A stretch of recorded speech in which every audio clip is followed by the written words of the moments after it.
विभीषण की सम्मति के अनुसार रामचंद्र जी ने लक्ष्मण जी को आज्ञा दी कि वे अपने पराक्रम का परिचय देकर मेघनाथ का वध करें। अपने अग्रज की आज्ञा पाते ही लक्ष्मण कवच पहन हाथ में धनुष बाण ले राम के चरण स्पर्श कर मेघनाथ का वध करने के लिए चल पड़े। लक्ष्मण के पीछे पीछे विभीषण, सुग्रीव, हनुमान, जामवंत तथा वानरों की विशाल सेना चली। निकुमिला देवी के मंदिर के निकट मेघनाथ के रक्षक के रूप में असंख्य पराक्रमी राक्षस हाथी, घोड़ों एवं रथों पर सवार युद्ध के लिए सन्नद्ध खड़े थे। लक्ष्मण को सेना सहित आते देख उन्होंने भयंकर हुंकार की चिंता न कर लक्ष्मण तथा अंगद मारकाट मचाते हुए राक्षस सेना में घुस गए। शेष वानर सेना ने भी उनका अनुसरण किया और वृक्षों, पत्थरों तथा शिलाओं की मार से राक्षसों का विनाश करने लगे। बदले में वे भी तीर, भालों, तलवारों तथा गदाओं से वानरों पर प्रति आक्रमण करने लगे। दोनों ओर से होने वाली गर्जनाओं से संपूर्ण लंकापुरी गूंज उठी। दोनों ओर भयंकर काट मच रही थी। सैनिकों के मस्तक, धड़, हाथ, पैर आदि कट कट कर शोषित की सरिता में बह रहे थे। मृत शरीरों का एकत्रित ढेर रुधिर सरिता में दीप की भांति प्रतीत हो रहा था। अंगद, हनुमान और लक्ष्मण की भयंकर मार से राक्षस सेना त्राहि त्राहि कर उसी और उनका आर्तनाद सुनकर मेघनाथ यज्ञ पूरा किए बिना ही क्रोध होकर युद्ध करने के लिए मंदिर से निकल पड़ा। जब उसने लक्ष्मण के साथ विभीषण को भी देखा तो क्रोध से उसका मुख तमतमा गया।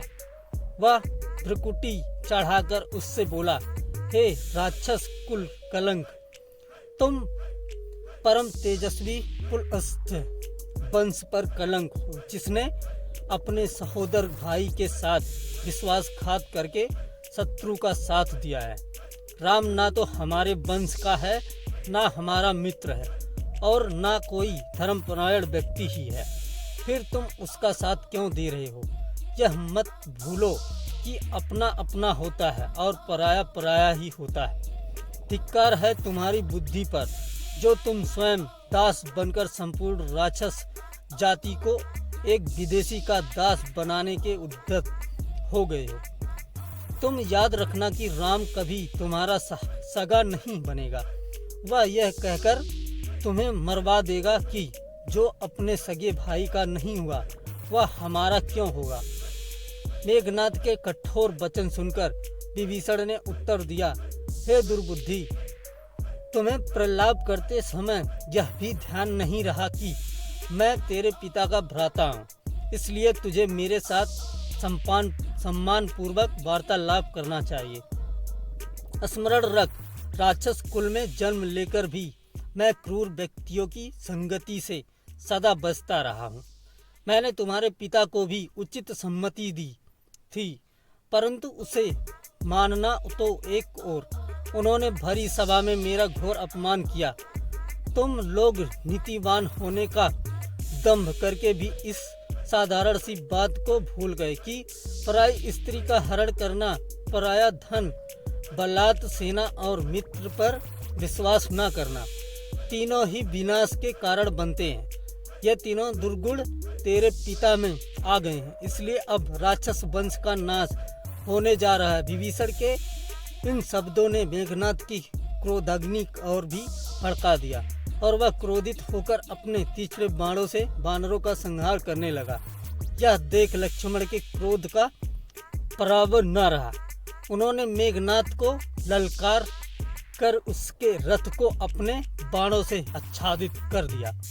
मेघनाथ ने इन बाणों को काटकर अनेक बाण एक साथ छोड़े।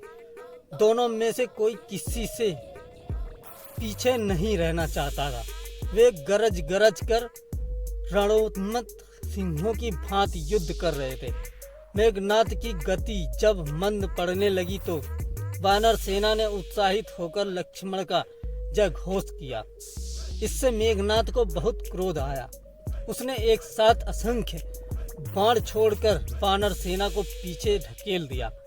तब लक्ष्मण ने तीक्ष्ण नोक वाले साते बाण छोड़कर उसका दुर्भेद्य कवच तोड़ डाला, जिससे वह टुकड़े टुकड़े होकर पृथ्वी पर बिखर गया। फिर तो मेघनाथ के कवचहीन शरीर में नुकीले तीर घुसकर उसके शरीर को छलनी करने लगे। इस भयंकर वार से विचलित हो गया और उसने 1000 बाण मारकर लक्ष्मण के कवच के भी टुकड़े टुकड़े कर डाले। अब दोनों मत वाले वीर बिना कवच के युद्ध करने लगे। दोनों के शरीरों में एक दूसरे के तीक्ष्ण बाण घुसकर शोणित की धाराएं प्रवाहित करने लगे।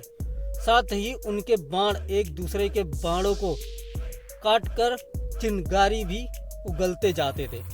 उनके रक्त रंजित शरीर से ऐसे प्रतीत हो रहे थे मानो वन में टेसु और सेमल के फूल खिल रहे हों। दोनों सेनाएं इन वीर महारथियों का पराक्रम देखकर विस्मित हो रही थी, जो युद्ध से ना हटते थे और ना थकते थे।